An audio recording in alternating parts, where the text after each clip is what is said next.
Bonjour à tous, bienvenue à ce webinaire. Je m'appelle Raphaël Conan et je suis consultant pour le compte du cabinet Nexialogue, cabinet au sein duquel je suis en charge du développement de l'offre actuariat financier. Alors, je vais présenter ce webinaire avec Monsieur Prudence Nkonou, également consultant chez Nexialogue et membre de nos équipes de recherche et développement. Avant donc de commencer cette présentation, nous aimerions rapidement remercier toutes les personnes qui ont contribué à la tenue de cet événement, notamment les personnes qui ont été en charge de la logistique, et remercier également Monsieur Areski Cousin, qui est professeur d'actuariat au DUAS de Strasbourg, avec qui nous avons étroitement collaboré sur le sujet du jour. Et remerciement tout particulier à notre audience qui arrive de plus en plus nombreuse en fait à la présentation de ce soir, et ce en dépit des contraintes personnelles et professionnelles des autres, enfin des uns et des autres. Et voilà, merci à tout un chacun de nous honorer de votre présence ce soir. Le thème du jour tourne autour du métamodeling des best estimates en assurance vie. Le titre de la présentation, plus précisément, est Métamodeling du best estimate en modèle interne par triage stochastique, cas d'application à la méthode de modèle interne dite du least square Monte Carlo. Alors, avant de nous lancer dans cette présentation, nous aimerions effectuer quelques éléments de rappel, rappeler le contexte dans lequel le sujet a été défini. Donc, le sujet du jour, il nous a été inspiré dans le cadre du contexte pour le moins tumultueux du début d'année 2020, contexte dans lequel les marchés actions ont connu une très forte baisse et les marchés financiers de façon générale ont connu une très forte baisse du fait notamment de la crise du Covid-19, et contexte qui a poussé les risk managers à mettre en place des méthodes d'estimation accélérées de leur capital de solvabilité. Donc, c'est dans ce contexte-là que nous avons mis en place ce sujet. Et avant de faire un deep dive dans cette présentation, du coup, on aimerait effectuer quelques éléments de rappel, rappel de quelques notions, parce que nous sommes conscients que l'audience, enfin toutes les personnes qui participent à ce forum ne sont pas forcément au même niveau de connaissance relativement au sujet abordé dans cette conférence en ligne. Et nous aimerions notamment rappeler la définition d'un modèle interne et du best estimate également. Le modèle interne, du coup, à contrario de la formule standard, c'est un cadre de calcul du capital de solvabilité de l'assureur, dans lequel le régulateur permet à l'assureur de calculer son capital de solvabilité en tenant compte de son risque intrinsèque, son risque réel, ce qui n'est pas le cas de la formule standard où le régulateur va définir un certain nombre de paramètres de choc en vue de calculer le capital de solvabilité, paramètres de choc étant communs pour l'ensemble des acteurs du marché. Donc, c'est ça la différence fondamentale entre le modèle interne et la formule standard. Et le best estimate, quant à lui, il modélise l'engagement net de l'assureur mesuré en valeur économique. Donc, l'engagement net, c'est quoi? C'est la confrontation entre l'engagement de l'assureur et l'engagement de l'assuré. Et l'engagement de l'assureur, c'est quoi? C'est par exemple le paiement des sinistres, le paiement des commissions, le paiement des frais, notamment les frais de gestion. Et l'engagement de l'assuré, c'est par exemple le paiement des primes dans le cadre du contrat qui lie l'assuré à son assureur. Donc voilà, et ce best estimate, en fait, cette valeur économique en modèle interne, elle est estimée par plusieurs méthodes. On a par exemple la méthode des portefeuilles réplicants, on a par exemple la méthode du least square Monte Carlo que nous allons voir dans le cadre de ce webinaire, et on a également d'autres méthodes comme la méthode curve fitting, etc.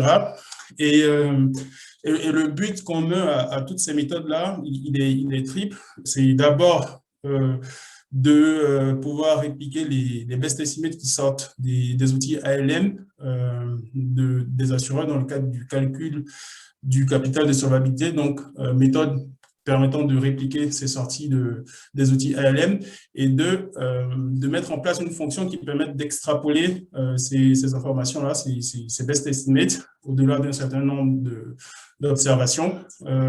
Et le troisième objectif, qui est l'objectif final, en fait, c'est de contribuer à la définition, à la détermination de la distribution empirique qui va permettre en fait à l'assureur de déterminer son capital de solvabilité, le fameux SCR. Donc, c'est dans voilà, on a estimé important de rappeler ces éléments-là et il se pose du coup, enfin à la vue de ce que j'ai dit précédemment, il se pose deux problèmes. Le premier problème, c'est comment quantifier l'incertitude liée à l'estimation de cette fonction de best estimate, à proprement parler. Car la fonction de best estimate, comme je l'ai dit initialement, elle a pour but non seulement de répliquer les BE en sortie des outils ALM, et ces BE sont eux-mêmes la résultante de simulation de Monte-Carlo qui inclut du coup des erreurs d'estimation. Deuxième erreur, en fait, c'est l'erreur de régression parce que ces différentes méthodes-là effectuent implicitement des régressions sur les réalisations des risk facteurs ou alors sur des cash flows liés aux risk facteurs en sortie de l'outil ALM. Donc voilà comment quantifier ces deux erreurs, Monte-Carlo et régression, et deux, comment contribuer avec la méthode que nous proposons à une estimation, à une fréquence, à des fréquences rapprochées, n'est-ce pas, du capital de solvabilité. Donc passer par exemple à une fréquence de calcul annuel ou trimestriel ou semestriel du capital économique à une fréquence journalière ou hebdomadaire ou mensuelle. Voilà, ce sont les problèmes qui seront traités dans cette présentation. Et si jamais vous avez des questions, n'hésitez pas à nous les transmettre dans le chat et à attendre également la fin de la présentation pour que cette présentation soit le plus fluide possible. Alors, la présentation, enfin, elle s'effectue comme suit. D'abord, on va mettre en lien le LSMC avec la méthode du triage stochastique. Et ensuite, on va avoir des cas d'application. Alors, la première partie sera présentée par moi, LSMC par triage stochastique. Et ensuite, je passerai la main à Prudence qui va nous donner des cas concrets d'application, notamment dans le cadre des travaux que nous avons effectués. Avant de poser le cadre de notre estimation par triage stochastique de la fonction de best estimate, nous définissons la fonction de SCR comme suit. Et pour ce faire, en fait, on utilise une notion de processus. Enfin, on utilise un processus F qui est censé représenter l'évolution de nos facteurs de risque en date T. Donc, un facteur de risque, c'est par exemple l'action, c'est par exemple le taux, enfin, taux de différentes maturités. C'est également, par exemple, l'immobilier ou la mortalité, ainsi de suite. Et à ce processus-là, on associe une filtration F en italique T supérieur ou égal à 0. C'est la filtration naturelle associée au processus et qui nous donne notamment l'historique des évolutions des différents risk facteurs. Et on exprime ainsi le SCR dans un cadre simplifié comme la différence de deux quantités. La première quantité, c'est la NAV calculée en date T. La date T, c'est la date de calcul de notre SCR. Et la deuxième quantité, du coup, c'est une VAR à 0,5% sous une mesure de probabilité historique nommée P de notre NAV en date T plus 1 actualisée en date T. Et sachant la filtration T, c'est-à-dire sachant l'historique des évolutions à date T de nos différents risk facteurs. Donc, qu'est-ce que tout ça signifie en fait?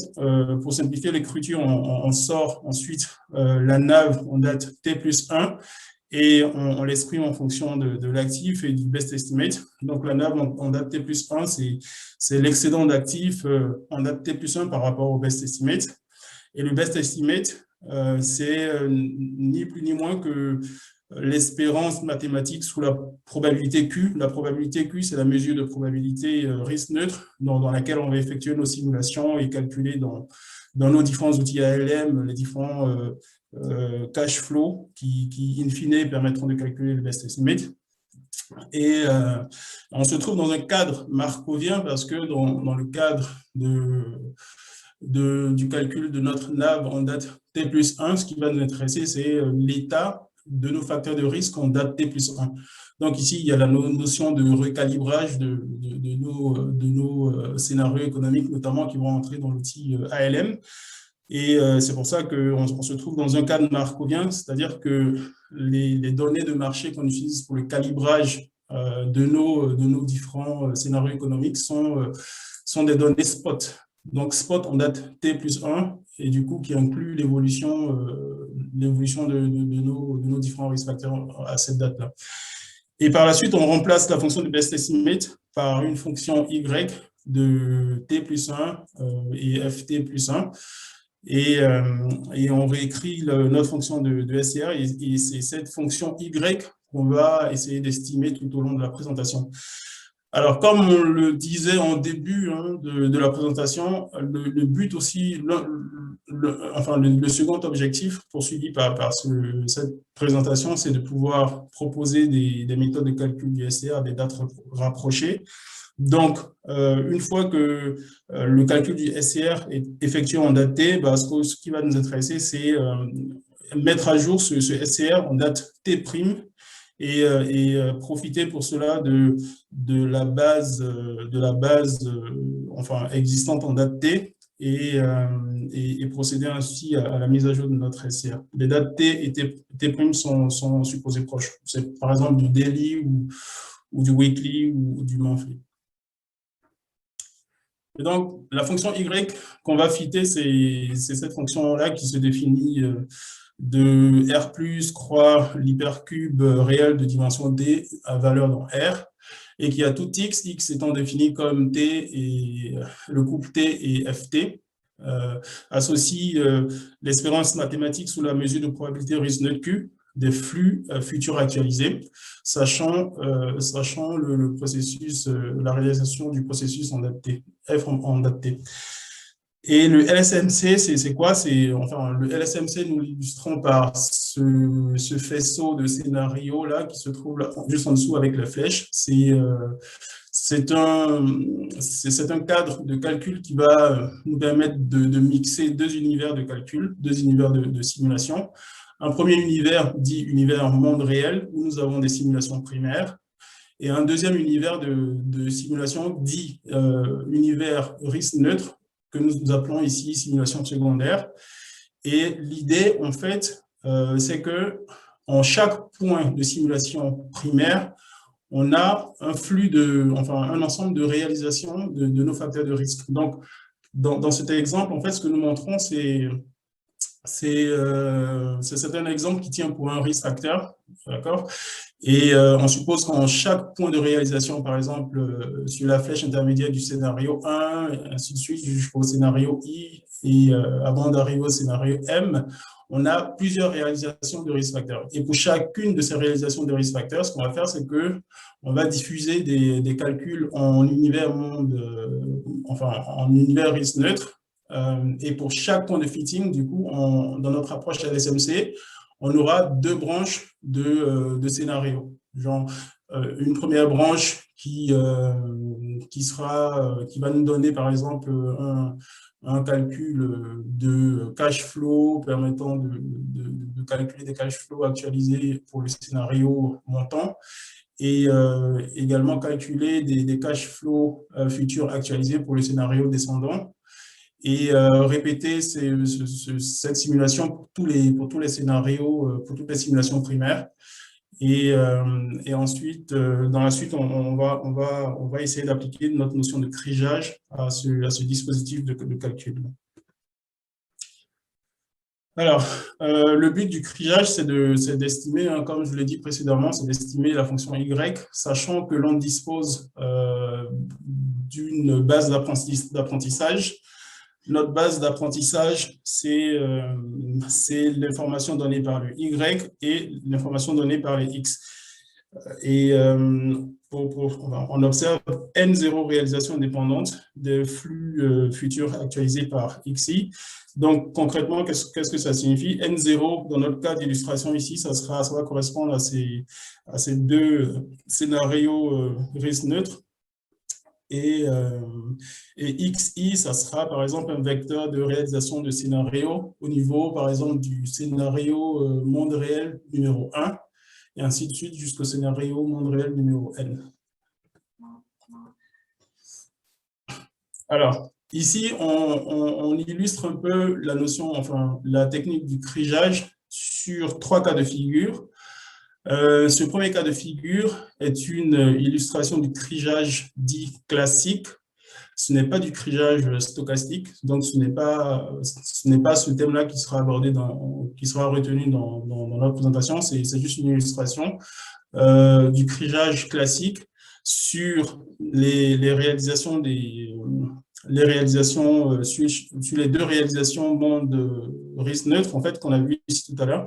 C'est-à-dire que on construit des vecteurs Y, par exemple, Y1, Y2, en stockant les réalisations risque neutre hautes dans un vecteur Y1, et ensuite en stockant les réalisations basses, enfin les réalisations monde risque neutre basses dans un second vecteur nommé Y2. Et par la suite, ce qu'on fait, c'est qu'on applique la méthode du crigeage classique sur les réalisations de ces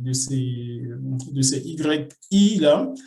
Concrètement, qu'est-ce qu'il nous dit ce schéma? Quand on prend, par exemple, un couple de points noirs, de points noirs verticaux, les deux points noirs verticaux, en fait, ce sont les deux réalisations risque neutre qu'on voyait tout à l'heure ici. Par exemple, le scénario 1, on a deux réalisations risque neutre qui se produisent. Et donc, ce scénario 1, par exemple, il correspond au couple de deux premiers points noirs qu'on a là, et ainsi de suite jusqu'à la simulation primaire numéro 5. On en a 5 au total, donc 5 couples. Et ce qu'on fait, c'est qu'on s'intéresse au vecteur des points Y1 sur lesquels on va fitter notre fonction de crigeage, et ensuite on va s'intéresser au vecteur de points Y2 sur lesquels on va fitter notre crigeage, notre fonction de crigeage classique. Et ce qui est un peu rédhibitoire avec cette formule, qui fait que finalement on n'a pas retenu cette approche, c'est que ici on est obligé de choisir une fonction de crigeage au détriment de l'autre. Donc quelque part on perd de l'information. Pourquoi? Parce que quand on effectue le fitting de notre fonction de crigeage, en fait, sur les points hauts, on est amené à retenir une fonction qui passe par des points spécifiques au détriment des scénarios alternatifs par simulation monde réel. Et du coup, on a une perte de l'information quelque part. C'est pour ça qu'on laisse tomber cette méthode et qu'on passe à la deuxième méthode de crigeage. C'est toujours une méthode de crigeage classique ici. Ici, on constate qu'il y a une nette amélioration par rapport à la première simulation qu'on avait eue, dans le sens où les points noirs représentent les moyennes de chaque couple de réalisation risque neutre. Donc, chaque couple de points rouges verticaux. Donc, pour le premier couple de points rouges verticaux, le premier point noir va correspondre à la moyenne de ces deux scénarios-là, et ainsi de suite jusqu'au scénario primaire numéro 5. Et ce qu'on va faire, c'est qu'on va fitter une fonction de best estimate par crigeage classique sur ces moyennes qui sont obtenues là, qui sont en point noir. Et ces moyennes ne sont ni plus ni moins que les réalisations des best estimates, en fait, sur chacun des scénarios, chacun des 5 scénarios monde réel. Ici, il y a un problème. Le problème, c'est lequel? C'est que nous nous trouvons dans un cas de figure où la fonction de crigeage estimée passe par les différentes réalisations, enfin par les différents points noirs, là, les différents points best estimate, sans qu'il n'y ait d'incertitude autour de ces points. L'incertitude, c'est quoi? C'est la zone grise autour de la courbe bleue. Et on se rend compte que quand on s'intéresse en fait aux différents points noirs, autour de ces points noirs, on n'a pas de zone d'incertitude, il n'y a pas de zone grisée. C'est-à-dire que la méthode de crigeage classique nous dit qu'il n'y a pas d'erreur sur ces différents points de best estimate, ce qui est faux, car on sait que dans la méthode des simulations de Monte-Carlo, étant donné que ces best estimates découlent d'une simulation de Monte-Carlo, on sait que dans cette méthode de simulation Monte-Carlo, il y a forcément une erreur. Il y a une erreur d'estimation. Et ce que nous dit cette méthode de crigeage, c'est que implicitement, il n'y en a pas. Raison pour laquelle on quitte cette méthode de crigeage classique pour la troisième méthode, qui est celle qu'on a retenue finalement dans l'approche de modélisation de la fonction de best estimate, qui est la méthode du crigeage stochastique, qui, elle, va, pour l'ensemble des points de best estimate en noir, va tenir compte d'une incertitude autour de ces points noirs. Donc, on constate bien que contrairement à la méthode qu'on a vue précédemment, que voici, dans cette nouvelle méthode d'estimation avec le crigeage stochastique, on a bien les certitudes qu'on cherchait autour de nos points de best estimate qui sont des points déterminés par simulation Monte-Carlo.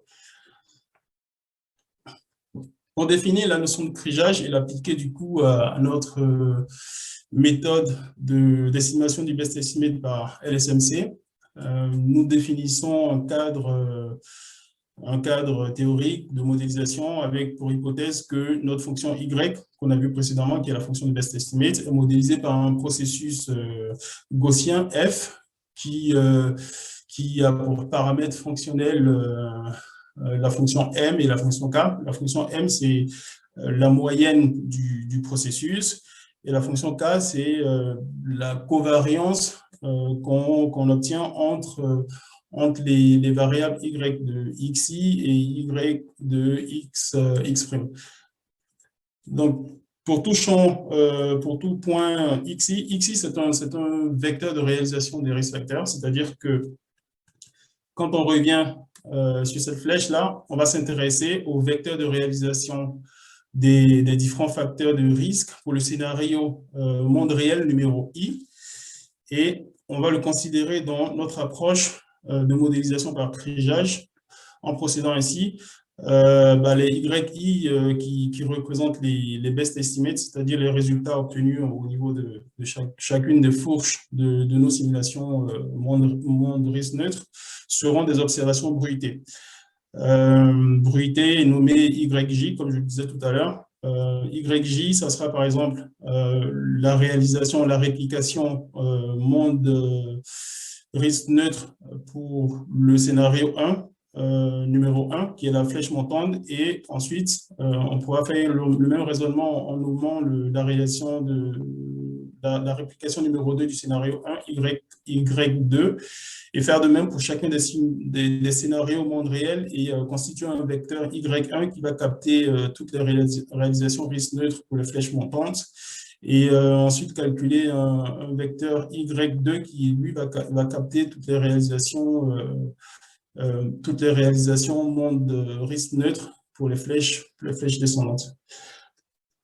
Et donc, c'est ce qui se dit ici, et ces différentes fonctions-là seront bruitées, c'est-à-dire que l'intérêt de notre méthode de crigeage stochastique, l'intérêt, ça sera d'inclure les epsilon j qui ne sont rien d'autre que les erreurs d'estimation liées au Monte-Carlo pour le scénario monde réel numéro i. La méthode de crigeage stochastique va ainsi consister à déterminer la loi a posteriori de notre processus gaussien f, sachant une base d'apprentissage. La base d'apprentissage, ça sera les fameux y bar qui sont là, et les x. Le y bar, qu'est-ce que c'est? En fait, c'est la moyenne des réalisations risque neutre obtenues par point de simulation au monde réel. Donc, c'est-à-dire que quand on considère le schéma qu'on avait vu ici précédemment, je reviens toujours à celui-là pour une meilleure illustration des différentes formules. Ici, pour la flèche montante, pour le scénario 1, on va considérer que ce point, c'est l'élément numéro 1 du vecteur Y1 et la flèche descendante pour ce même scénario 1, ça sera l'élément numéro 1 pour le vecteur Y2 et ainsi de suite, faire le raisonnement jusqu'au scénario monde réel numéro 1. Et ce qu'on va faire, c'est que pour chaque simulation primaire, on va s'intéresser aux deux réalisations risque neutre et en faire la moyenne. En faire la moyenne et en procédant ainsi, qu'est-ce qu'on fait? C'est qu'on calcule le best estimate pour chacun des points de réalisation primaire. Donc, pour chaque point de simulation primaire, les deux fourches moyennées, les flux actualisés, le flux futur actualisé au terme de chacune des fourches, divisé par 2 vont nous donner la moyenne en fait. Et cette moyenne-là, pour chaque simulation primaire, va correspondre au best estimate obtenu pour ce scénario monde réel. Donc, c'est exactement ce qu'on dit ici à travers la formule. YI, ce n'est ni plus ni moins que la moyenne sur N0 observations des YJ. Les YJ sont les réalisations risque neutre. Il y en a deux, comme je l'ai dit, N0 vaut 2. Et par conséquent, Y bar correspond au best estimate obtenu en chaque simulation primaire I. Et ensuite, un autre problème va se poser, qui sera celui d'exprimer la variance sigma I au carré des bruits du Monte-Carlo epsilon J. Et l'estimateur, en fait, pour cette variance-là, on la connaît, c'est un estimateur sans biais qui s'obtient par la formule que nous voyons en dessous de la slide. Et pour calculer la loi a posteriori de notre processus gaussien, sachant la base d'entraînement X et Y bar. X, ce sont les réalisations des risques facteurs. Y bar, une fois de plus, c'est le vecteur des best estimates. Enfin, pour calculer cette loi a posteriori, on va s'intéresser, on va s'inspirer du théorème de Bayes, qui nous dit que la probabilité d'un événement A sachant un événement B est égale à la probabilité de l'événement B sachant l'événement A multiplié par la probabilité de l'événement A, et cela divisé par la probabilité de l'événement B. Donc, c'est une application pure et parfaite de ce fameux théorème de Bayes qu'on utilise pour le calcul de notre loi a priori. Et les différentes composantes de cette formule-là qui nous permet de calculer la loi a posteriori de notre processus F sont connues. Le PF, c'est ce qu'on a vu tout à l'heure, enfin précédemment, dans 2 slides avant cette slide-là, en disant que le processus F était un processus gaussien, donc de moyenne la fonctionnelle M et de variance la fonctionnelle K. Et le deuxième élément au numérateur, en fait, le P de Y, sachant F et X, ce n'est ni plus ni moins que la variance, la vraisemblance de notre modèle. Et cette vraisemblance-là, on la connaît, c'est une loi qui est normale, c'est une gaussienne de moyenne F de X et de variance B. Et cela s'observe ici, en fait, car nos Y bar, en fait, c'est la somme, ni plus ni moins, que la somme de nos F de X et de la moyenne des différents epsilon J. Donc, F étant un processus gaussien et epsilon J étant également suivant une loi normale, naturellement, la loi de notre Y bar sachant F et X, c'est une gaussienne. Et la variance de cette loi-là, c'est la matrice diagonale des variances des variances de nos bruits de Monte-Carlo. Ensuite, au dénominateur de cette loi a posteriori, on a la vraisemblance marginale qui s'écrit comme suit. On ne va pas rentrer dans le détail des formules, mais l'élément central à retenir, c'est que la loi a posteriori de notre processus, sachant la base d'entraînement X et Y bar que nous connaissons, cette loi-là, elle est gaussienne. Elle est gaussienne et elle a des paramètres notés mPost et kPost, avec mPost et kPost qui s'écrivent comme présenté dans la slide. Et qu'est-ce qu'on constate? On constate que la matrice de variance-covariance de nos, enfin, la matrice V là, de notre fonction qui représente la matrice de variance-covariance de notre vraisemblance du modèle, elle est utilisée dans le calcul notamment des paramètres de cette loi a posteriori. C'est la fameuse matrice de variance-covariance V. Et concrètement, comment s'effectue l'estimation des hyperparamètres du modèle? La première étape, c'est d'estimer le vecteur, enfin la matrice de var-covar V en s'inspirant de la formule qu'on a vue précédemment, cette formule-là qui donne une indication de nos estimateurs sans biais des sigma i au carré, chapeau.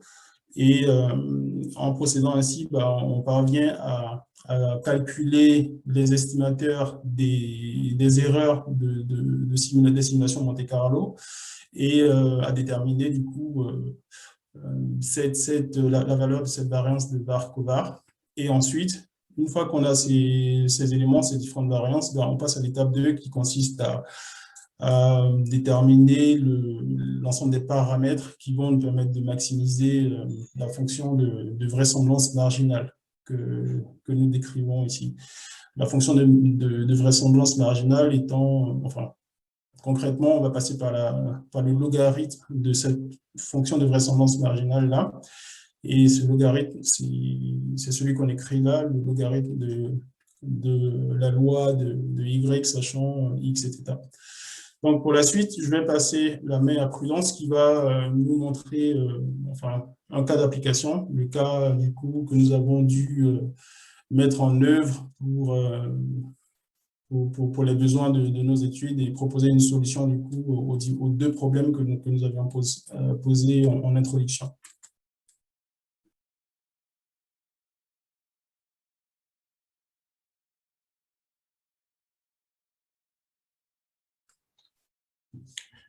Merci Raphaël, merci à tout le monde d'être présent. En effet, je vais me charger de la phase d'application, c'est-à-dire que comment mettre en application tout ce que Raphaël vient de nous énoncer. Et du coup, ça va se réaliser en plusieurs étapes. Une première étape, on va essayer d'estimer notre fonction à un instant initial, c'est-à-dire que on va calibrer nos facteurs de risque en monde réel, en risque neutre. On va calculer les flux futurs actualisés. On va constituer notre base d'apprentissage. On va estimer notre fonction à une date initiale. Et le second objectif est d'utiliser et d'estimer cette fonction à une date ultérieure, mais en se basant sur les informations déjà disponibles à la première date d'évaluation. Le but, c'est de prendre en compte la première évaluation et d'intégrer juste les zones au niveau desquelles on n'a pas d'informations. Et du coup, une fois en intégrant ces zones d'une manière optimale, on peut carrément estimer la fonction à une date ultérieure, mais tout en faisant un nombre moindre de simulations. Le but, ce n'est pas de répéter toute l'étape fastidieuse qui avait été réalisée à la première étape. Et on va montrer comment tout ça se fait dans les prochaines slides. En effet, pour estimer notre fonction, il nous faut des étapes indispensables.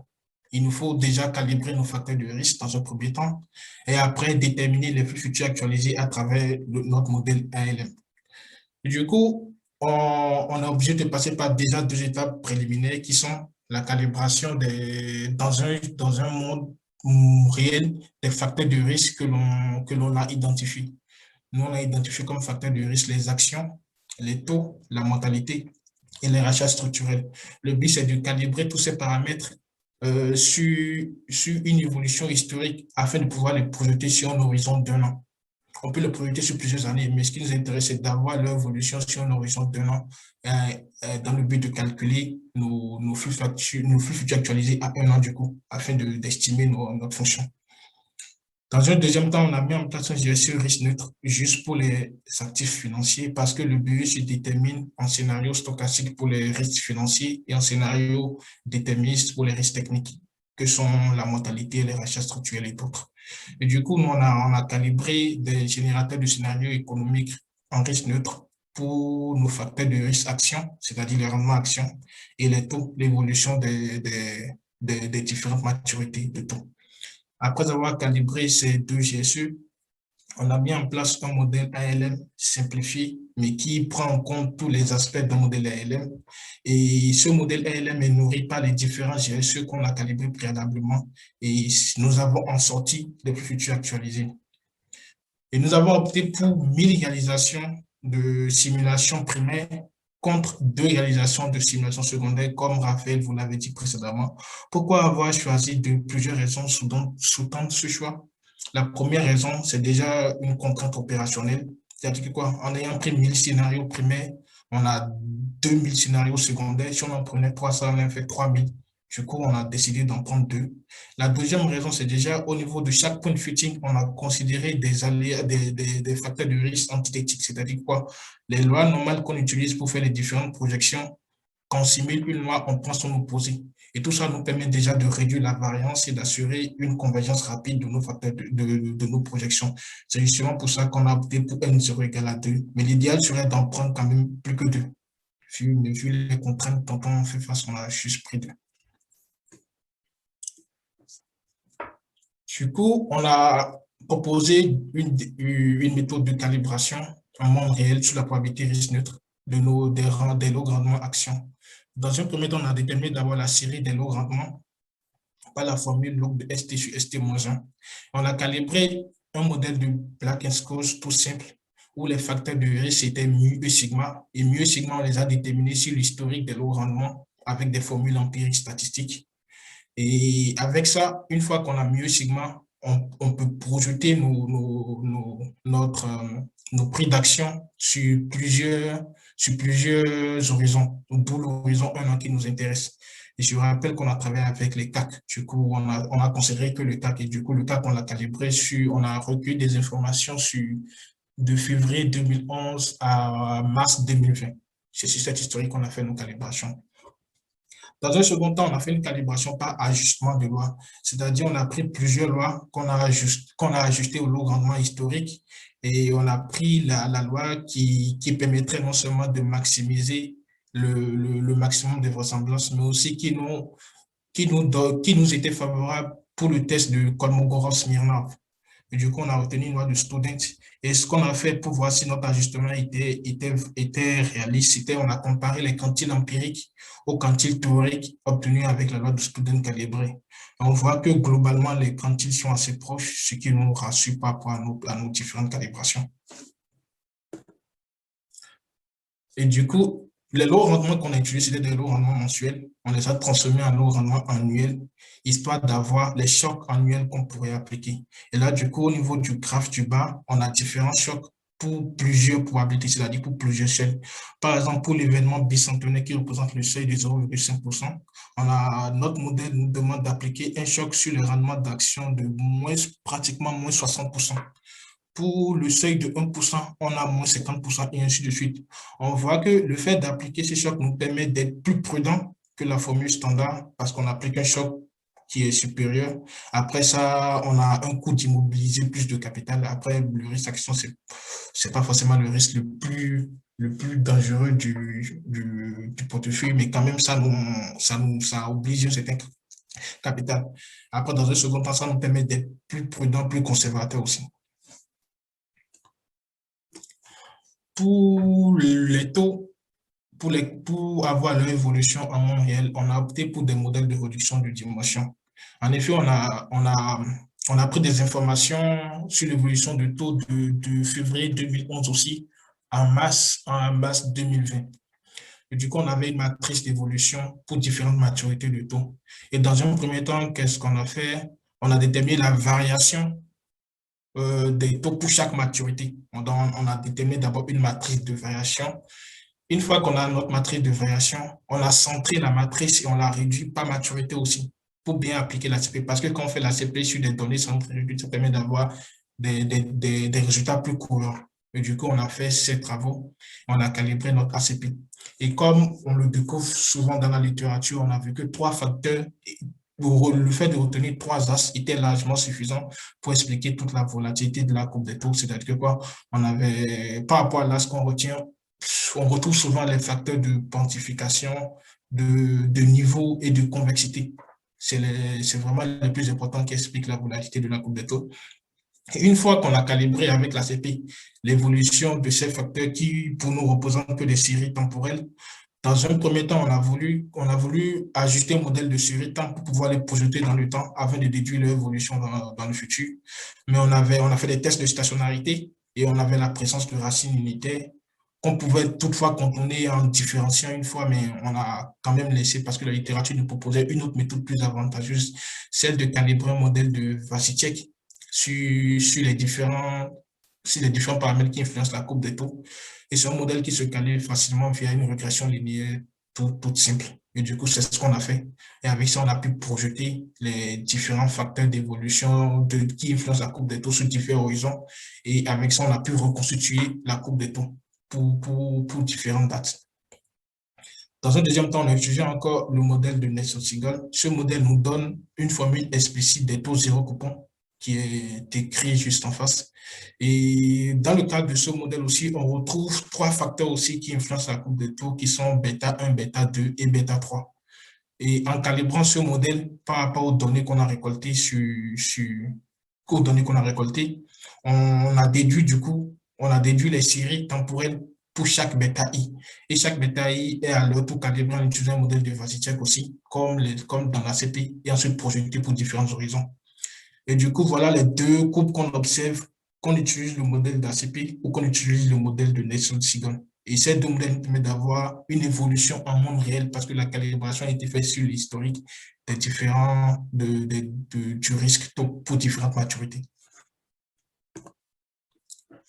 Pour le modèle de mortalité, on s'est beaucoup plus inspiré sur des travaux déjà réalisés au sein de nos équipes R&D, notamment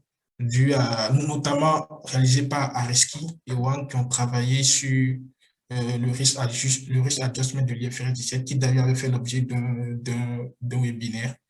Et nous nous sommes basés, tout ce qui a été développé par mortalité a été vraiment, on s'est inspiré de leur étude et on a complété juste un dernier modèle qu'on va montrer. En gros, dans ce cadre, on suppose juste que les mortalités, la relation des taux de mortalité, c'est juste la relation d'un processus gaussien ayant une moyenne M et une fonction K, une fonction de covariance K. Dans ce cas, on ne parle pas de régression stochastique parce que les données, la mortalité, c'est une donnée observable. Ce n'est pas une donnée qui est sur les simulations de Monte Carlo, tout est observable. Et du coup, on n'a pas vraiment d'aléa sur notre variable cible. Elle est observable.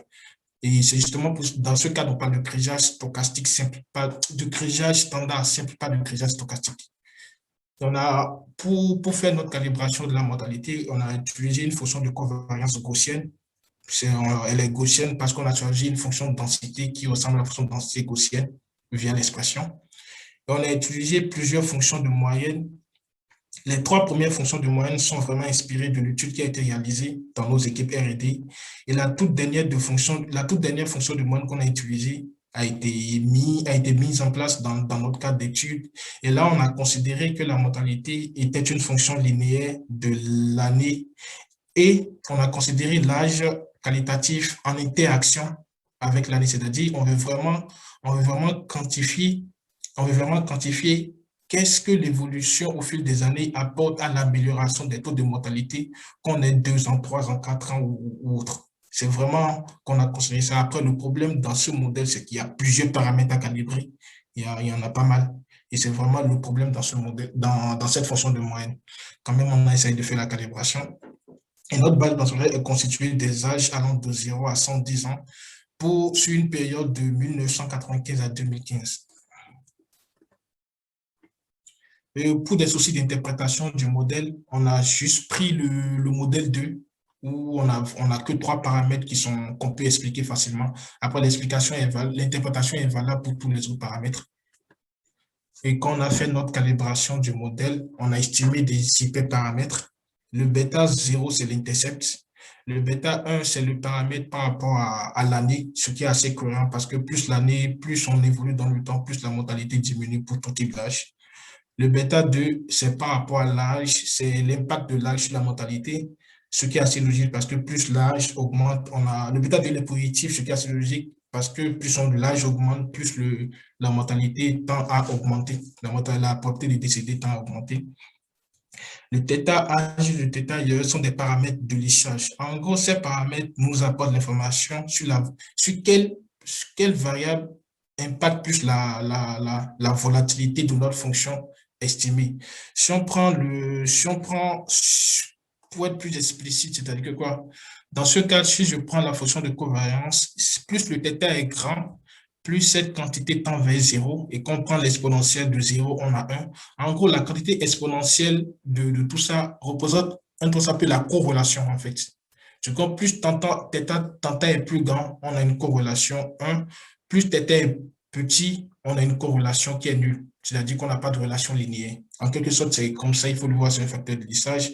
Et du coup, on voit que pour l'année, pour l'âge, on a un θ qui est faible, c'est-à-dire qu'on a une relation linéaire qui est pratiquement nulle, ce qui est assez logique parce que quand on fixe une année et on regarde l'évolution des probabilités par âge au fil d'une année, la probabilité de décéder de quelqu'un qui a 2 ans n'est pas forcément la même, la probabilité de décéder que quelqu'un qui a 110 ans, elle est nettement différente. Du coup, ce qui montre que l'âge agit vraiment sur la variabilité de notre fonction f.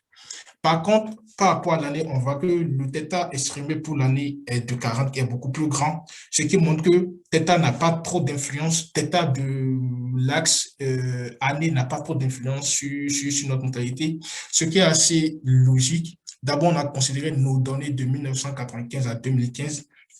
Sur cette période, quand on fixe un âge donné, la probabilité de décéder n'a pas pratiquement changé. Et du coup, c'est logique qu'on ait un θ qui est de 40 parce que si on fixe une année, on voit que la mortalité par rapport à un âge donné ne varie pas trop. C'est justement pour ça qu'on a une corrélation qui est proche de R, qu'on a carrément une relation linéaire. Le θ apporte une information sur la nature de la courbe et nous dit quel facteur l'influence beaucoup plus. Et le sigma F, c'est beaucoup plus sur le côté quelle erreur fait-on en essayant d'approximer la vraie relation par une autre fonction f? Et du coup, on voit que l'erreur qu'on fait dans ce cadre, elle est très faible et le sigma f est égal à 1. Du coup, avec notre fonction, on arrive carrément à déduire toute la relation liant la mortalité à l'âge et l'année. Et le dernier paramètre sigma carré, c'est juste l'erreur intrinsèque du modèle, c'est-à-dire que la partie, l'information que le modèle n'arrive pas à prédire intrinsèquement. Et du coup, ce sigma, il est très, très, très, très faible. Du coup, on peut dire que notre modèle est vraiment performant.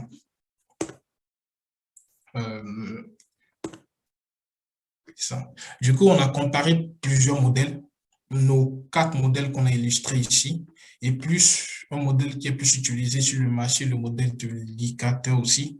Et on a pris la base de test, on les a comparés sur une base de test de modalité de 2016.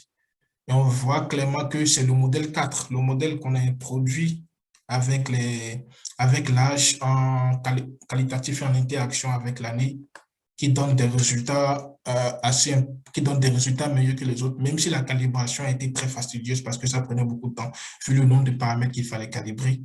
Et du coup, c'est le modèle 4 qu'on a finalement retenu. Et là, on a montré sur le schéma, on fait une comparaison entre ce modèle et le modèle de l'indicateur et avec la réelle observation. On remarque que quel que soit le modèle, on s'adapte plutôt bien aux données observées, ce qui est pas mal. Et sur le deuxième graphique, on a comparé notre modèle qu'on a avec la table TF002, qui est la table féminine qui est utilisée pour calculer nos BE. On voit que nos chocs qu'on applique, nos chocs qu'on a calibrés sont clairement au-dessus des chocs que la réglementation nous demande de calculer. Donc, même avec la mortalité, on est carrément aussi, on est plus prudent et plus conservateur. Même si la mortalité n'impacte, ce n'est pas vraiment le facteur qui impacte le plus le BE. Là, on tombe sur nos calibrations réalisées en risque neutre pour pouvoir calculer nos flux futurs actualisés une fois l'évolution des risques facteurs déterminés. Et du coup, on a opté sur un modèle Teston à volatilité statistique. Ce sont des modèles qui ont déjà été développés dans le cadre d'études littéraires, dans le cadre de la réalisation, dans le cadre de l'étude réalisée sur le risk adjustment et du risk adjustment dans le cadre du IFRS 17. Et du coup, le modèle qui est utilisé, c'est le modèle d'Eston où la dynamique du prix, le prix d'action sur une dynamique de Black-Scholes où la volatilité elle est stochastique et sur un modèle de CIR. Et où l'aléa du prix et l'aléa de la volatilité sont corrélés par un facteur de corrélation fine. Du coup, on a calibré ce modèle en utilisant les prix des produits dérivés, c'est-à-dire le col. Et une fois la calibration faite, on a regardé est-ce que nos paramètres qu'on avait été vraiment... on a jugé la performance de nos paramètres qu'on a estimés suite à plusieurs tests. Le premier test qu'on a fait, c'est le test de Market Consistency, où on essayait de recalculer les prix théoriques avec les paramètres estimés et qu'on comparait avec les prix réellement obtenus, les prix qui ont servi à leur calibration. On remarque que globalement, on replique les prix qui ont servi à leur calibration. Ça, c'est un premier test qu'on a validé. Après, on a fait un second test qui est le test de mathégalité, qui est ce test consiste en quoi? Ce test à calculer pour chaque maturité l'espérance de calculer les prix actualisés qu'on divise par les prix spot. Et du coup, logiquement, le rapport doit être égal à 1. Et le rapport représente la courbe en rouge pour différents types de maturité. On remarque que globalement, notre rapport est clairement égal à 1, si ce n'est, il y a quelques fluctuations, mais très, très négligeables. Et on a calculé l'intervalle de confiance. On voit que même l'intervalle de confiance est relativement très proche de 1 parce que la bande limite pour la bande inférieure est de 0,98 et pour la bande supérieure, c'est de 1,02. Du coup, on a une espérance, on a une variance très, très faible et des données qui sont relativement proches de 1. Du coup, on a toutes les données par maturité qui sont globalement relativement proches de 1, ce qui nous permet de valider notre test de mathégalité aussi. Du coup, pour le modèle du taux, on a opté aussi le modèle, on a travaillé avec le modèle issu de Plusus, qui avait fait aussi l'objet de calibration dans le cadre de l'étude de l'IFRS 17 aussi.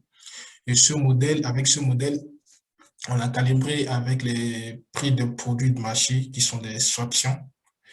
Et une fois les calibrations obtenues, on a essayé de faire des tests de market consistency comme ce qu'on avait fait dans le cas de l'action, où on voyait est-ce que le prix calculé avec notre modèle théorique permettait de repliquer les prix théoriques. Et du coup, c'est ce qu'on voit vraiment, qu'on arrive à repliquer les prix des zéro coupons. Et dans un second temps, on a fait le test de mathégalité aussi, où globalement, on est relativement aussi proche de 1 dans ce sens aussi. Et là, on va vous présenter comment se déroule la projection sur un an de notre modèle ALM qui a été implémenté. Là, le modèle qu'on montre, c'est juste le déroulement le déroulement de ce qui se passe en un an. Et on l'a scindé en deux pas. On l'a scindé par semestre. C'est-à-dire, on a des événements qui se déroulent dans un premier semestre et on a des événements qui se déroulent en fin d'année, dans le second semestre du coup. En début d'année, d'abord, on initialise nos différents portefeuilles, que ce soit les portefeuilles d'actifs ou nos portefeuilles de passifs. On fait les déroulements jusqu'à la mi-année, c'est-à-dire que quoi? On prend les rendements semestriels pour chaque type d'actif et on calcule les flux qui sont versés par les actifs, c'est-à-dire on calcule les dividendes si on est dans le cas des actions, on calcule les coupons dans le cas des obligations, on calcule les loyers dans le cas de l'immobilier. Du côté du passif, on a fait l'hypothèse que toutes les sorties se déroulaient en milieu d'année. Du coup, quand on déroule, on a déjà paiement des prestations, on a paiement de la revalorisation sortie parce que pour les prestations qui sortent, il faut revaloriser les contrats avec la revalorisation semestrielle. Et on reçoit des primes des assurés. Donc, qu'on soit dans l'actif ou dans le passif, on a vraiment des flux qu'on reçoit, certains négatifs et d'autres positifs. Et du coup, par rapport au flux net, en faisant une somme algébrique de tous ces flux, par rapport à ce qui revient, soit on réinvestit, si c'est un flux net positif, on réinvestit ou on le garde en cash, ou soit, si c'est un flux qui est négatif, on vend les actions, on vend nos actifs pour pouvoir financer ces sorties. Ça, c'est Ça, c'est tout ce qui se passe en milieu d'année. Et on remet à jour notre poche d'actifs et de passifs aussi. Et on déroule encore sur la deuxième demi-période où on revalorise les actifs. On calcule les produits financiers qui sont restants après avoir revalorisé les sorties. Et on calcule les plus ou moins values réalisées au niveau de la réallocation des actifs dans un premier temps. Et du coup, aux côtés du passif, on calcule la revalorisation liée au PB cible et au TMG et on calcule les changements de gestion parce que nos produits financiers doivent servir à financer la PB cible, y compris les TMG, doivent totalement financer le TMG, ça c'est sûr, et on va essayer de financer aussi la PB cible dans la mesure du possible et les changements de gestion qui sont aussi obligatoires à financer. Et du coup, on prend les produits financiers, on prend tout ce qu'on doit financer, qu'on met on voit est-ce qu'on arrive à les financer, sinon on essaie de réaliser des plus-values supplémentaires pour les financer, pour pouvoir revaloriser nos sorties. Et la même procédure est refaite chaque année. C'est vraiment comme ça qu'on projette notre modèle. Une fois qu'on a expliqué tout ça, on peut donc créer notre base de régression pour l'estimation de notre fonction. Les facteurs qu'on a reconnus sont les rendements actions, les facteurs qui influencent la volatilité au niveau de la courbe des taux, la mortalité et le rachat.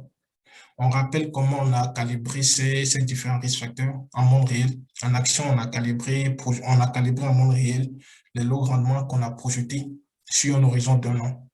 Pour les taux, on a utilisé le modèle de Nason-Segal qu'on a calibré, qu'on a déterminé d'abord de façon historique et après qu'on a projeté avec le modèle de Vassitech. Pour la mortalité, on a le crégeage stochastique qu'on a calibré, notre fonction F qui nous a permis d'avoir notre fonction de moyenne et notre fonction de covariance. Étant donné que l'hypothèse, c'est un processus gaussien, alors on peut faire plusieurs simulations de cette fonction F. C'est juste là l'utilité du crégeage. Une fois qu'on détermine les paramètres de notre fonction F, on peut faire différentes simulations de cette fonction et pour impacter pour avoir des choix niveau mortalité. Pour le rachat, on a fait l'hypothèse juste de loi uniforme entre 0 et 50%, juste au niveau des rachats structurels, parce qu'au niveau des rachats dynamiques, tout est pris en compte dans les interactions actifs-passifs. Pour les modèles qu'on a étudiés, on a utilisé une fonction de moyenne linéaire au niveau des différents facteurs de risque. Et pour les fonctions de covariance, on a utilisé plusieurs fonctions de covariance. On a utilisé la fonction de covariance gaussienne, exponentielle, Martin 3,5, Martin 5,5 et power exponentielle. C'est juste des fonctions de covariance qui sont définies dans le cadre des régressions par processus gaussien. Pour pouvoir tester nos fonctions estimées, nous avons construit une base de test avec 100 réalisations de facteurs de risque et dont on a le flux futur actualisé à horizon 1 an qui sont issus du modèle. Et du coup, cette base va nous servir de juger de la robustesse de notre fonction qu'on a calibrée. On a calibré plusieurs modèles. Tout d'abord, on a fait des calibrations classiques. On a calibré on a essayé d'ajuster un modèle de régression polynomiale. Pourquoi polynomiale? Dans le but de capter les interactions actifs-passifs, on a pris notre base d'apprentissage, on a multiplié les facteurs entre eux avec un degré inférieur ou égal à 3, histoire d'avoir clairement une relation non linéaire. Et du coup, c'est ce qu'on a fait. Et on avait une grosse base d'apprentissage sur laquelle on a appris, on a calibré notre fonction. Après, on a fait une régression backward où on prend la régression polynomiale où on essaie d'extraire les paramètres qui influencent le plus notre variable qu'on estime. Et avec cette sélection de variables suivant le critère d'AIC, on a encore une autre fonction, mais on a encore une autre régression polynomiale, mais avec moins de variables explicatives, c'est juste ça. Le problème, c'est que en prenant la régression polynomiale et la régression backward, avec la manière dont on a construit notre base d'apprentissage, on avait des variables qui étaient corrélées entre elles. On avait des colonnes qui étaient relativement courtes. corrélés, on avait des estimateurs qui divergeaient. Et du coup, on a eu vraiment recours à des modèles Ridge et Lasso pour introduire les thèmes de pénalité afin d'avoir des estimateurs plus cohérents. C'est justement pour ça qu'on a eu recours à régression Ridge et Lasso pour pouvoir avoir des estimateurs cohérents. Et en tout dernier, on a appliqué tous les types de régression par processus gaussien avec toutes les fonctions de covariance qu'on avait énumérées auparavant. Et sur ces trois modèles, on voit que deux régressions se distinguent. C'est la régression par processus gaussien avec la covariance gaussienne et celle avec la covariance Maten 5,5. Et comme il fallait choisir un seul modèle, on a regardé quel est le modèle qui maximisait la vraisemblance sur la base d'apprentissage. On n'a pas de vraisemblance sur les régressions polynomiales backward Ridge et Lasso parce qu'il n'y a pas d'hypothèse de loi sur quand on calibre ces régressions. C'est souvent pour ça qu'on n'a pas de log vraisemblance. Par contre, au niveau des crisages, on a clairement on a des hypothèses de loi, du coup, on a des maximums, on a de la vraisemblance. Le biais est de prendre le modèle qui maximisait la vraisemblance. C'est justement pour ça qu'on a retenu le modèle de Gauss.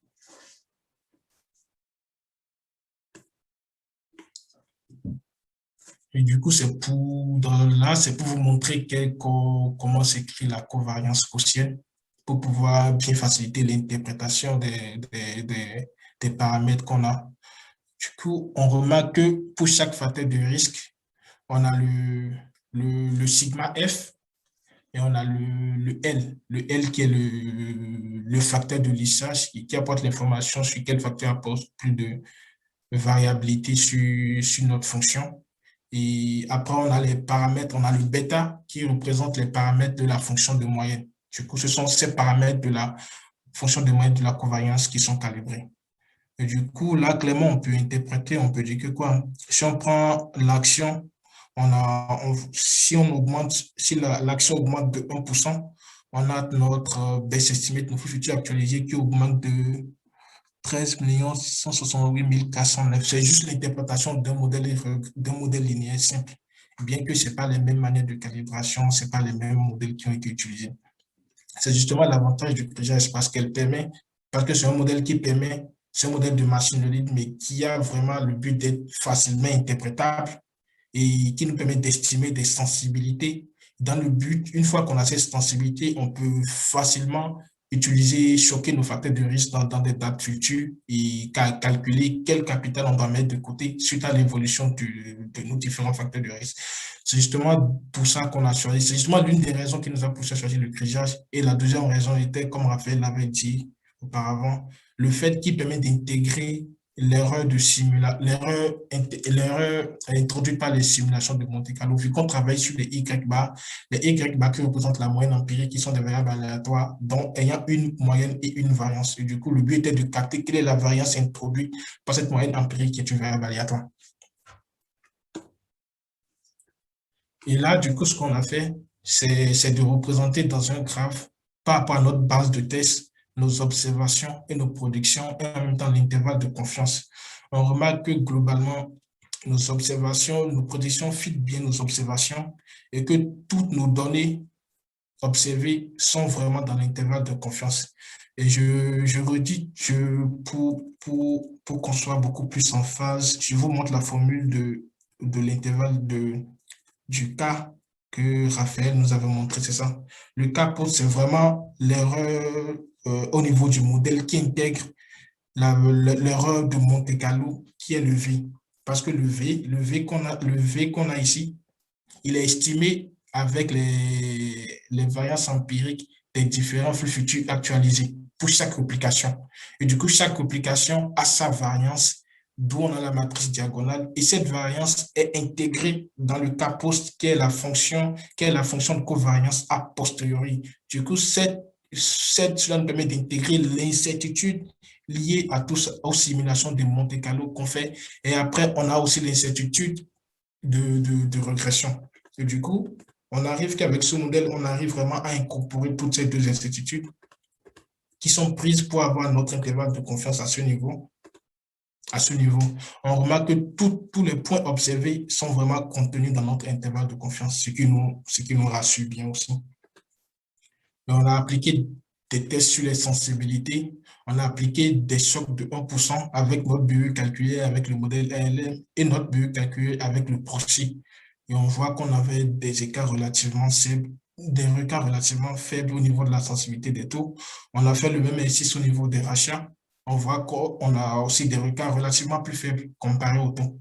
Du coup, on peut être vraiment content de la fonction qu'on a calibrée pour pouvoir interpoler nos flux futurs actualisés pour différents chocs qu'on peut simuler.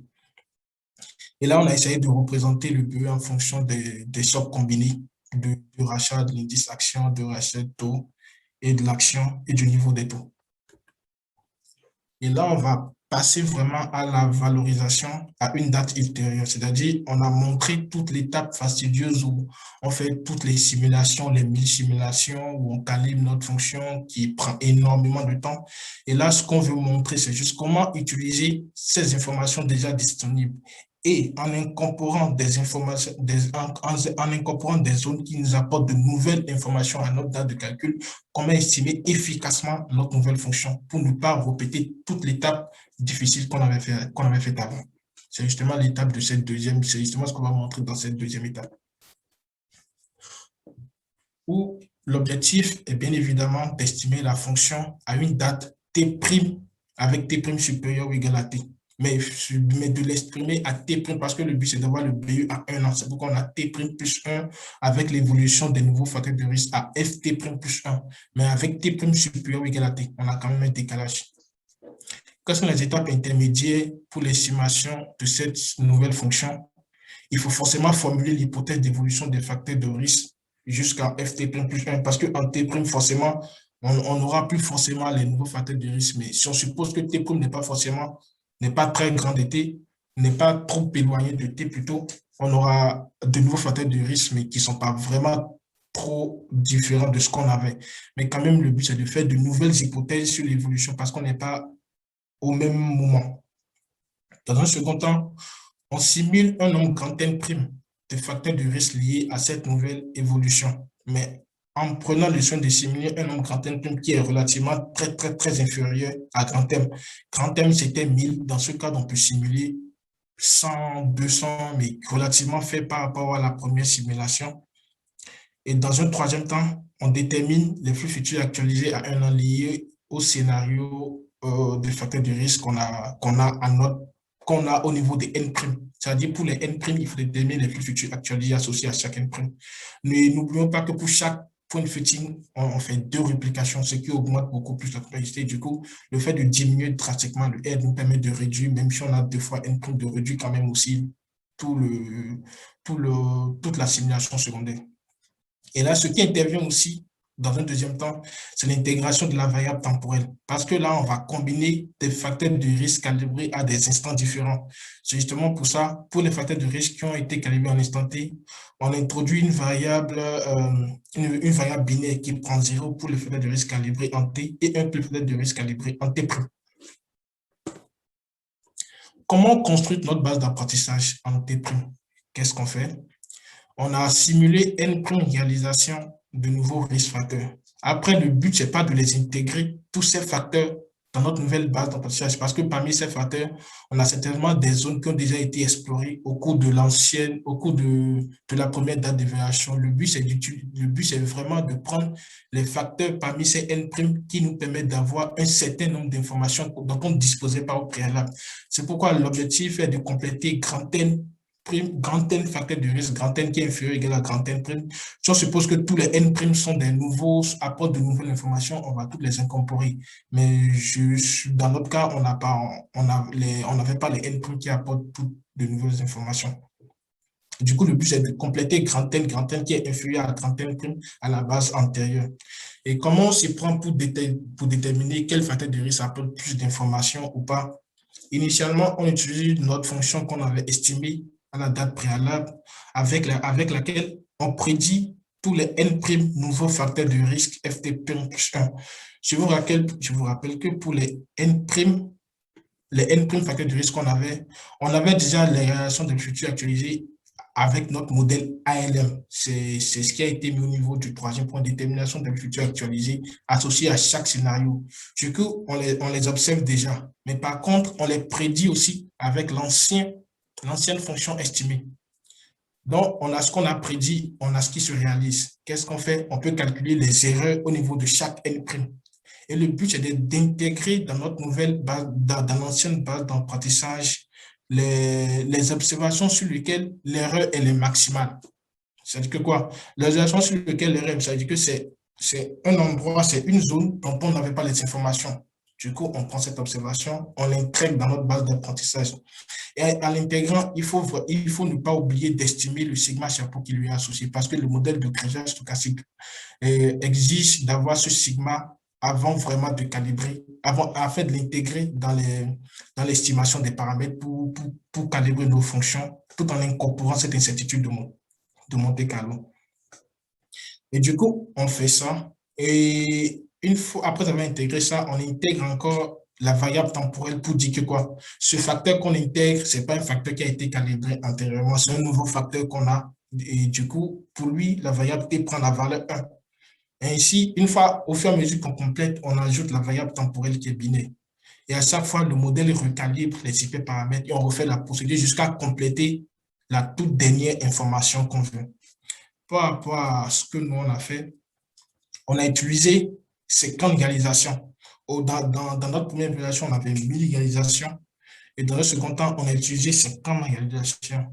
On a remarqué qu'après avoir introduit 20 facteurs de risque, qu'on a notre modèle qui ne varie plus concrètement. Du coup, on s'est limité à 20. Nous, on n'a pas introduit toutes les séquences, on a introduit juste 20 simulations, les 20 nouveaux risques facteurs dans notre base d'apprentissage. D'abord, les séquences risques facteurs qu'on avait, comment on les a obtenus? On les a simulés de manière optimale. On a utilisé le LHS qui nous permettait de faire des simulations de lois uniformes ou de lois normales. On peut lui spécifier n'importe quelle loi, mais de manière optimale dans l'espace. Du coup, de manière à ce que nos simulations cadrent bien l'espace qu'on veut. Et du coup, là, on est vraiment sûr d'avoir tous les risques possibles. Et une fois qu'on a ça et qu'on fait les prédictions, on peut augmenter les informations au fur et à mesure. On voit que la première information qu'on a augmentée nous fait passer l'erreur de 700 000, le RMS de 700 000 à 650 000. Et après, marginalement, ça devient beaucoup plus faible, même si quand même ça permet de réduire après avoir introduit 20, on est relativement stable. Du coup, on n'est plus obligé d'introduire les autres derniers parce qu'elles n'apportent plus vraiment d'informations comparées aux 20 premiers. C'est justement pour ça qu'on s'est arrêté à 20 pour compléter notre facteur de risque. Et du coup, en faisant ça, on a recalibré notre fonction à la date T'. Et on voit clairement l'impact de la variable temps qui a un impact négatif, ce qui est assez logique parce que l'engagement de l'assureur diminue. Plus le temps passe, l'engagement de l'assureur diminue. Du coup, on a notre variable temps qui a un impact négatif sur le flux, sur le best estimate. Et quand on essaye de faire la même chose, on a pris une base de tests composée de 100 scénarios ou sur lequel on a jugé de la robustesse de la fonction qu'on a calibrée. On voit clairement que comparé à la première date d'évaluation, on replique pratiquement toutes nos observations, ce qui est vraiment impressionnant comparé à la première date d'évaluation. On avait des ajustements qui étaient mieux, mais pas comme ce qu'on avait là. On voit que l'erreur relative moyenne est assez très faible. On a une erreur de pratiquement de 0,55%, ce qui nous montre que le modèle qu'on utilise est vraiment très performant. Et là, les remarques qu'on a, c'est que l'ajustement est de meilleure qualité par rapport à la valorisation initiale. On l'a vu au niveau du schéma. Le modèle est beaucoup plus précis parce qu'il permet de prendre en compte des facteurs de risque constitués à différentes périodes et intégrés de manière optimale aussi. C'est justement parce que cette intégration a été faite de manière optimale qu'on a pu avoir cette nouvelle performance. On a essayé de faire la même valorisation à une date ultérieure, T' qui est supérieur, T seconde qui est supérieur à T'. De la même manière, on a fait des hypothèses d'évolution de nos facteurs de risque à horizon 1 là aussi. on a créé d'une manière optimale la base d'apprentissage T', où on a intégré aux observations calibrées en T', les nouvelles informations calibrées en T', et la non-variable temporelle n'est plus binaire, mais elle a 3 variables. 0 pour les facteurs de risque calibrés en T, 1 pour ceux calibrés en T' et 2 pour ceux calibrés en T second. De la même manière, on a clairement que notre temps, que la variable temps aussi a un impact négatif sur le best estimate, comme on a vu, parce que c'est un temps de flux en moins. Et on a vraiment des modèles de sensibilité. On a vraiment des sensibilités qui nous permettent d'avoir quel best estimate on peut mettre de côté suite à l'évolution de nos facteurs de risque. Parce qu'on a des sensibilités qui sont estimées, on a la variation de nos risques facteurs. Et une fois qu'on les intègre dans le modèle, on peut en même temps déterminer quel capital supplémentaire peut-on mettre de côté de manière instantanée sans pour autant relancer toutes les simulations qu'on a l'habitude de faire. Et du coup, quand on compare l'évolution sur ce graphe, quand on compare l'évolution de l'erreur moyenne absolue RMSU suite à l'intégration des différents risques facteurs à chaque temps, on voit que l'erreur tend à diminuer. Plus on intègre, l'erreur tend à diminuer. Après, on l'a observé sur 2 périodes. Il fallait peut-être l'observer sur 3 ou 4, mais c'est tellement fastidieux de le faire déjà sur les 2 que 3 ou 4, ça aurait été plus compliqué. Et du coup, ouais, on observe quand même qu'une légère baisse de T' à T second. Quels sont les avantages et les limites du corrigage stochastique qu'on a utilisé dans notre modèle? Dans un premier temps, le corrigage stochastique permet de prendre en compte la volatilité qui est introduite par les simulations de Monte-Carlo. Cette volatilité est prise en compte dans la matrice de variance-covariance diagonale que nous vous avions montré, où on estimait le sigma chapeau avec la variance empirique. Elle permet d'estimer des sensibilités, ce qui permet vraiment de faire un calcul à fréquence régulière ou même fréquence journalière, hebdomadaire ou mensuelle du capital à compléter suite à l'évolution de nos risques facteurs. C'est une approche qui est facilement interprétable parce que c'est comme si on faisait une régression linéaire simple, même si c'est un algorithme de machine learning. Quelles sont les limites? Les limites, c'est on ne vous l'avait pas montré, pour la calibration des paramètres, il faut inverser une matrice. Et c'est vraiment l'une des grosses limites. Pour inverser, c'est ça. Pour faire ça, il faut inverser cette matrice qui est là. Et cette matrice, elle est de dimension grand M fois M. Grand M est le nombre d'observations. Ce n'est pas comme dans le cas de régression linéaire où la matrice qu'on inversait est de dimension P croix P, où P c'est le nombre de verbes, le nombre de variables explicatives. Ici, la dimension c'est le nombre d'observations, c'est-à-dire les grands thèmes. Donc, plus on augmente la base d'apprentissage, plus on a de problèmes à inverser cette matrice. Et c'est justement pour ça que nous, on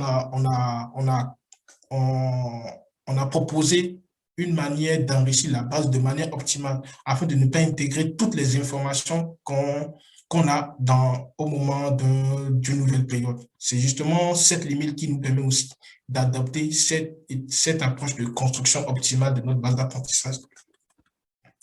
Et après, on a l'une des limites de notre méthode, c'est juste le nombre limité des facteurs de risque qu'on a considéré dans notre étude. Après, même si on considérait un nombre plus grand de facteurs de risque, c'était vraiment la même approche. Et peut-être en ayant plus de facteurs de risque, on aurait moins d'erreurs sur la fonction qu'on estime à ce niveau. Parce qu'on a quand même des erreurs de 1% pour un best estimate qui sont normalement relativement supérieurs à ce qui se fait en moyenne. Tout ça est logique parce qu'on a construit juste 5 facteurs, étant donné qu'il y a plus de facteurs qui expliquent, qui apportent l'information sur le BU. Donc, ça peut s'expliquer par ça. Et on est à la fin de notre présentation, Raphaël et moi. Et nous pouvons recevoir vos questions et essayer d'apporter des explications. Merci.